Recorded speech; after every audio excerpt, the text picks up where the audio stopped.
On today's podcast, you'll learn 8 more colloquial expressions so that you can sound more like us, more like a native speaker. Welcome to Aprender Inglés with Reza and Craig.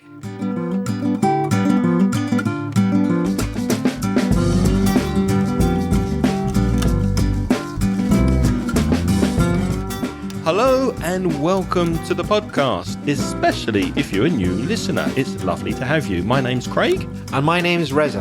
And with 50 years of teaching experience between us, we'll help you improve your English and take it up to the next level. How are you, Reza? I'm feeling good and I'm ready to go. Looking forward to podcasting as ever. What about you? I'm feeling fantastic. We're in Reza's flat today again, and it's great to be here podcasting with you, my favorite time of the week. What are we speaking about? Something we've already spoken about before, but don't worry, we're not going to repeat ourselves. Common colloquial expressions. This is part 11. So why don't you improve your English by looking at parts 1 to 10? In each one of those episodes, we have 8 common colloquial expressions, and this is part 11. And if you want to know the episode numbers of the other 10 episodes on colloquial expressions, go to the show notes for this episode at inglespodcast.com, and we've listed all of those previous episodes in the show notes. What's the first one, Reza? Well, Craig, shall I read it or shall you...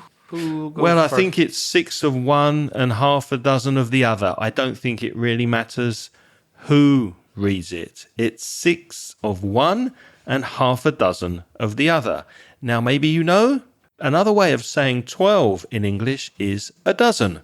Can I have a dozen eggs, please? Can I have 12 eggs, please? So obviously, half a dozen is 6, which is the same, isn't it?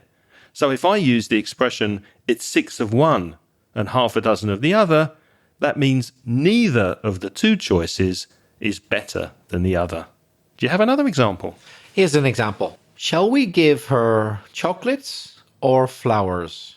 Well, it's 6 of one and half a dozen of the other. For example, my sister has diabetes and hay fever, and I always look after her. For her birthday, I took her flowers and chocolates. It's 6 of one and half a dozen of the other. Craig, do you want olives or anchovies on your pizza later today? Oh, I don't mind. It's 6 of one and half a dozen of the other. Whatever you feel like. Our next expression is the big picture. The big picture. That doesn't mean I have a very big picture on the wall. It means it's the situation as a whole. It's the entire situation. If you look at the big picture, you're zooming out and looking at everything at the same time. Let me give you an example. I try to concentrate on the big picture and not be distracted by details. Here's another example. Things might not be going well right at this moment, but look at the big picture. We've progressed a lot since we started. So if you're looking at the big picture, it's the general trend, not just the details. And speaking of looking at the big picture, if you are the kind of student who wants to improve not only your speaking, but also your pronunciation, your vocabulary, your expressions, why not join my online conversation course? How's that for a transition, Reza? You can join me in a small group of motivated students online on Zoom every week, and together we'll help you improve your speaking. For more information, contact me by email. Send me an email to Craig, C-R-A-I-G, @inglespodcast, and I will give you all the information about our next course. The next expression we've got for you is back to square one or back to the drawing board.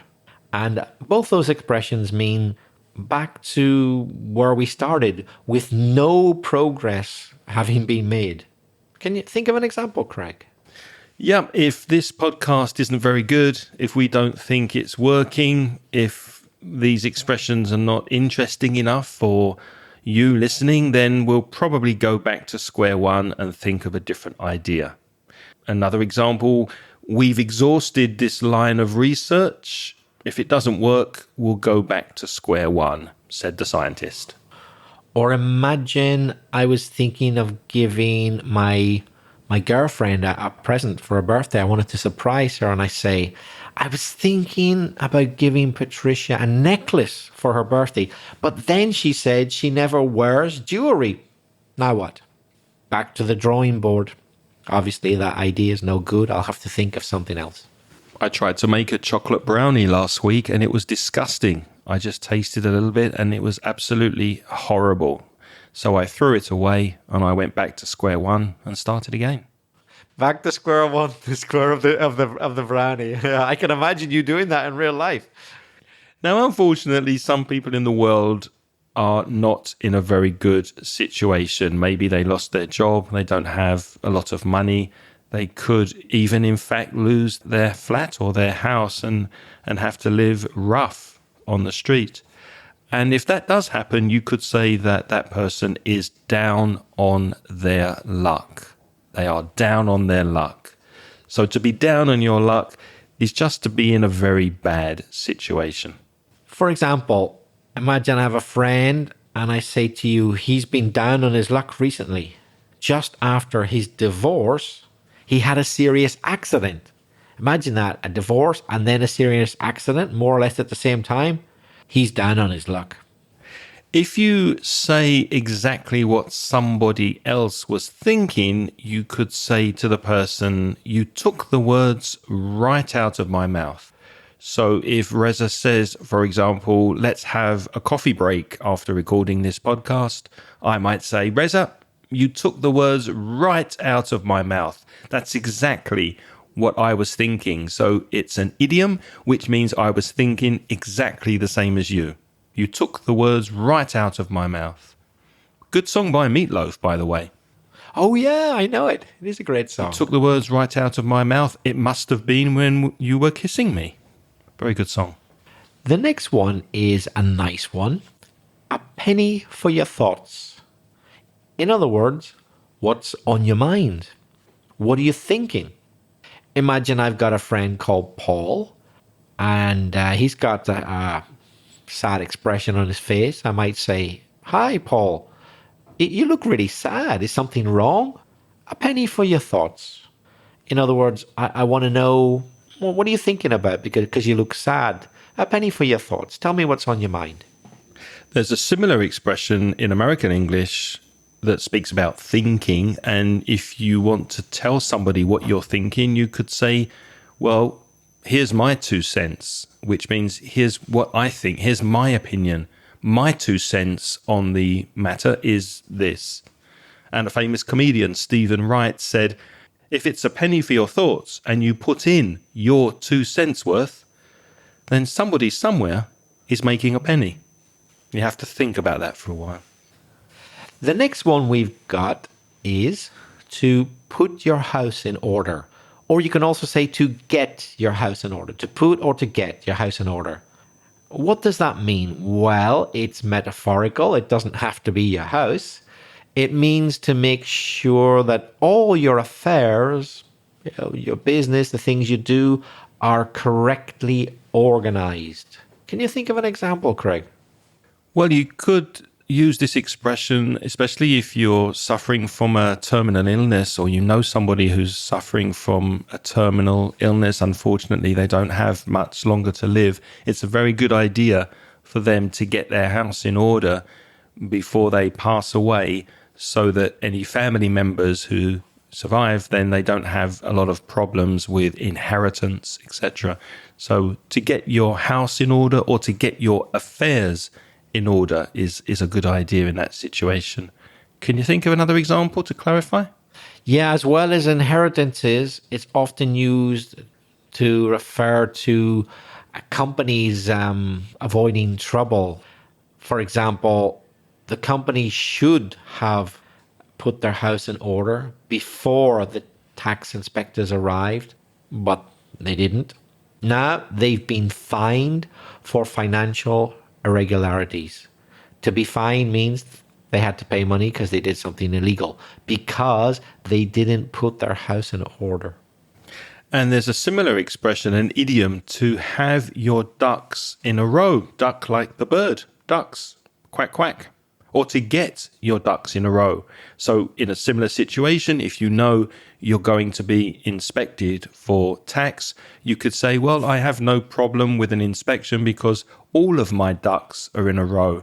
Everything is organized and I have no problem with that. My ducks are in a row. I've got my ducks in a row and my house is in order.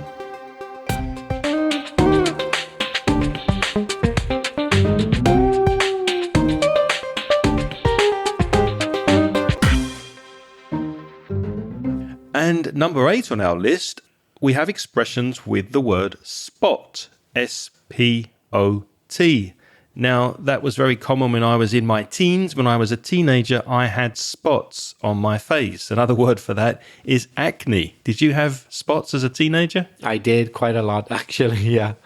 Strange for me that I still have them. Occasionally I get spots, or I can use the phrasal verb to break out in spots, to have more than one on my face. But there are many other uses of the word spot, aren't there, Reza? Yes. For example, spot on. It means completely accurate or correct. You can also say bang on instead of spot on. Here's an example. I guessed Jane's delayed flight would arrive between 1:30 and 1:40, and she arrived at 1:35. Spot on. Exactly what I thought. Spot on or bang on. Another expression with spot, you can hit the spot. For example, you're really thirsty and you arrive at Reza's house and he gives you a lovely cold beer and you take your first sip of the beer. Oh, Reza, it's a hot day. I was really thirsty. That really hit the spot. That really was fantastic. Another one with spot is on the spot. Now, don't confuse it with spot on. This is on the spot. And it means immediately or at that moment. For example, imagine a man took out a gun and he tried to shoot a police officer. He would be arrested on the spot. There's no doubt about it. They wouldn't stop to ask him questions or say, could you please put that gun away? No. He was arrested on the spot, immediately at the moment, no delay. You can also spot the difference, which means notice the difference. If you notice something, then you spot the difference. For example, we're recording this podcast in Reza's flat. Can you spot the difference in the audio? We're using a different audio setup here. Can you spot the difference? Can you notice the difference in the audio? Or imagine you were looking at two pictures and I said to you, look at these two very similar pictures of the same place, which have one slightly different feature. Can you spot the difference? So we often use it when it's hard to identify a difference. Can you spot the difference? If you have ever performed in a play at the theatre or sung on stage, shout out to my friend Montse, who does that, she will know what a spotlight is. A spotlight, one word, S-P-O-T-L-I-G-H-T, is a lamp or a light which throws or projects a narrow, intense beam of light directly onto a place or a person, especially someone who's performing on stage or maybe escaping from prison. You could have a spotlight looking for you as you're running away after climbing the prison wall, for example. And it's often used metaphorically. Here's an example. The paparazzi never leave that film star alone. She's always in the spotlight. So they're not literally shining a light in her face necessarily. It just means that they always want to make her the center of attention. It's as if she were an actor on a stage with that big light on her face. She's always in the spotlight. You can be in or have a spot of bother, which means you have difficulty in a particular situation or when you're doing a specific task. I always think of a Scottish accent when I see this expression, a spot of bother. It is very Scottish, isn't it? There's a spot of bother? Yeah, particularly preceded with a wee spot of bother. I had a spot of bother. Very Scottish. I had a spot of bother with the police. That's a really bad accent. A spot. I think I can approve that. I'm no expert, but I think so. I think Craig's having a wee spot of bother with his accent there. Mine's not great, but you're having a wee spot of bother. Have you ever had a spot of bother with the police? Not that I can think of. No, I can't say I have. Have you ever had a spot of bother with a shopping list? With a shopping list? What do you mean? Well, I don't know. Maybe your wife gave you a specific shopping list and you had a spot of bother with it? Oh, right. Exactly, yeah.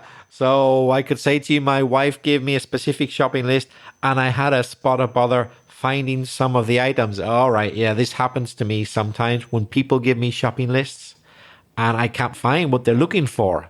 It's not easy to fulfill, to do that particular task correctly. I often have a spot of bother with other people's shopping lists. I actually had a spot of bother with the buses this morning as I was coming here. The buses were really bad, a lot of traffic, and I arrived late. Which, if you listen to last week's episode on pet peeves, when we spoke about things that really annoy us, actually annoyed me because I arrived late because of the spot of bother I had with the buses. Reza, what's a spot check? Is that checking the spots on somebody's face? In theory, it could be, but that's not the generic kind of meaning. No, it is a check in the sense of it's a quick examination, but of a few members of a group instead of the whole group. Yeah, so let's say there are 20 athletes competing in an Olympic event and they do a spot check looking for drugs. Yeah. To see if anybody has or has consumed drugs. But they haven't got time or they don't want to check all 20. So they just pick 2 athletes. That's a spot check. They focus the check on a couple of people at random. At random means they didn't plan it. It's a spot check. Have you ever had a spot check while driving for alcohol or drugs? Yes, and quite often to see if I was a terrorist as well. Really? Yeah. Anybody who's grown up in Northern Ireland in the 70s, 80s and 90s has. You won't find a single person who hasn't. All of us have been stopped by heavily armed soldiers, not just police, heavily armed soldiers who already know a lot about you before you get to them from your number plate.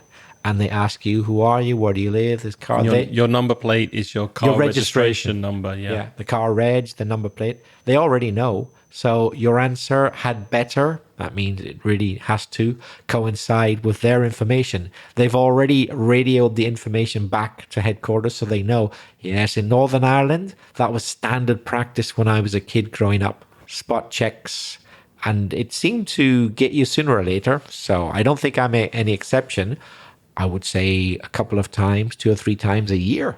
Do they still have them now? No, not anymore. No, but it was a very common thing. So yes, I've had spot checks to see if I'm a terrorist and amongst other things.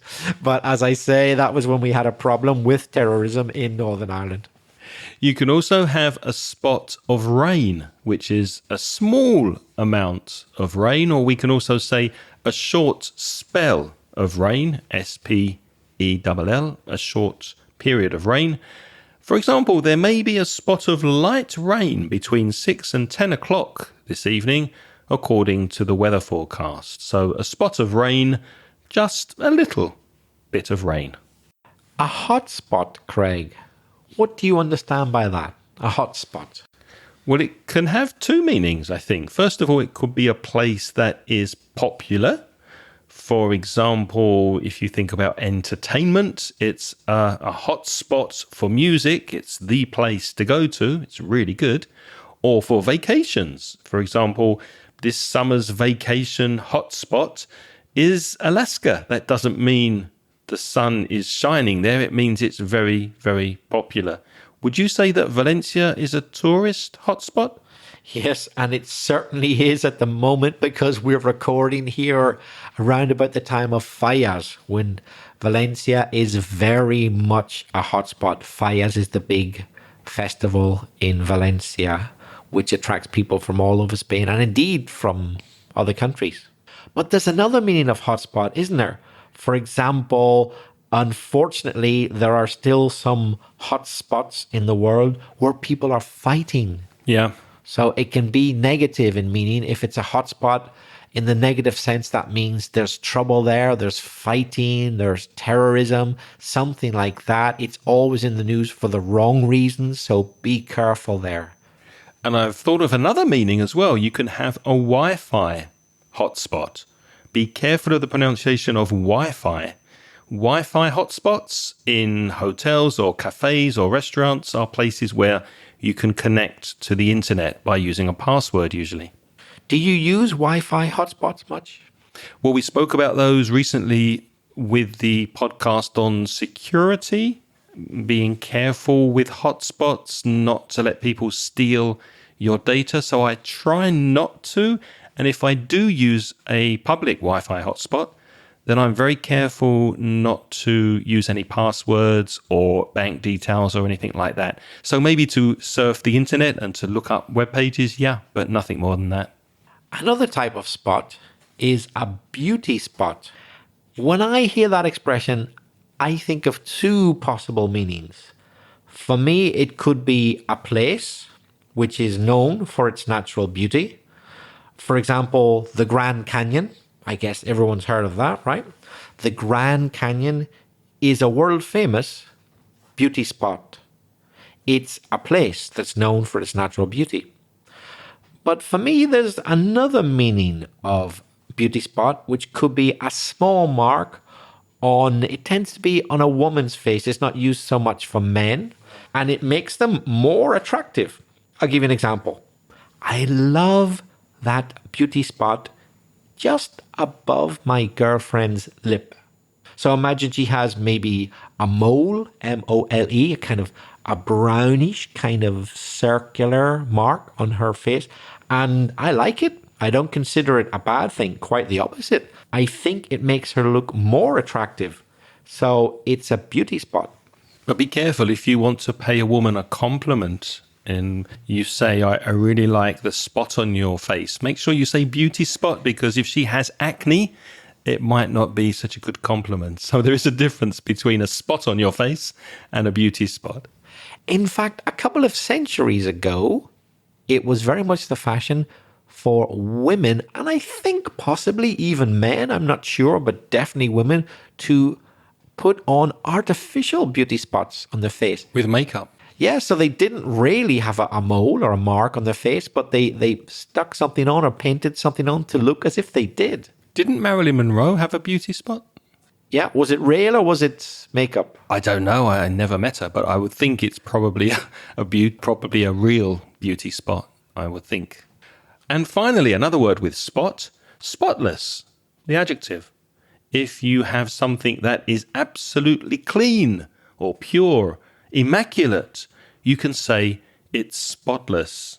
For example, my spotless white shirt, or you could have a spotless white blouse, or you could have a spotless record. You've never broken the law, or you've done something well and continually for a long time. You can have a spotless record. Is your flat spotless, Reza? My flat isn't spotless, I have to say. But at least I do have a spotless criminal record. As far as I know, I've never done anything illegal which gets recorded forever by the police. The adverb is spotlessly, which is quite difficult to say. Spotlessly, spotlessly. It can be spotlessly clean. And now it's your turn to practice your English. We hope you found these expressions useful. Send us an email and tell us what you'd like us to speak about in a future podcast. Reza, how can people contact us by voice message? You could record an audio and leave it for us at speakpipe.com/English podcast. You'll see a link in the show notes. Or you could send an email if you prefer to write to craig@englishpodcast.com or belfastreza@gmail.com. So let us know. Get in touch. We'd love to hear from you. Is your flat spotless? Have you ever been in a spot of bother with the police? We're looking forward to hearing from you. And this podcast is sponsored in part by mansioningles.com. If you'd like to look at our courses, go to store.mansioningles.net, and there you will find the Mansion Ingles online store. As always, we'd like to say thank you to those kind people who support the podcast through a donation. And they do that via the Patreon scheme. Patreon, Patreon. And what they do is they pay, it could be the minimum amount, which is $1.50. As a thank you to people who donate the money through Patreon, we give them instant access to audio transcriptions. So if you might be interested, have a look at the link in the show notes. It's patreon.com/inglespodcast.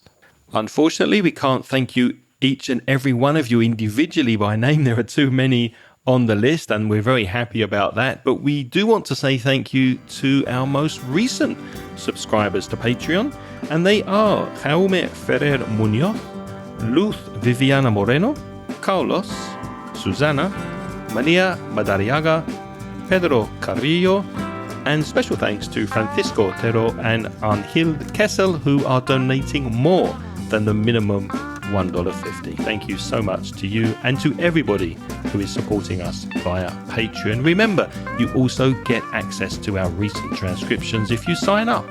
If you enjoy this podcast, why don't you tell your friends about us? The more listeners, the merrier.